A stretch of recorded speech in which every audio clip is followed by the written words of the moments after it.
আজকে সবাইকে দেখাবো কাঁচা আমের আচার তৈরি করা। শীতের সময় আসছে আর 2 মাস পরে কাঁচা আমের সিজন।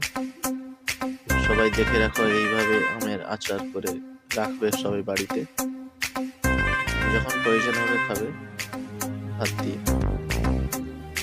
কাঁচা আমের আচার কিভাবে করছে সবাই একটু ফলো করে নাও, এইভাবে করবে ইনশাল্লাহ।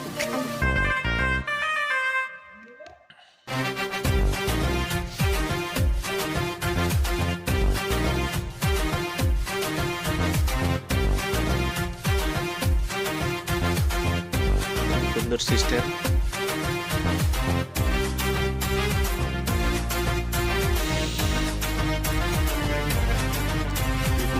ফলো করে নাও, লাইক করো, শেয়ার করো, কমেন্ট করো।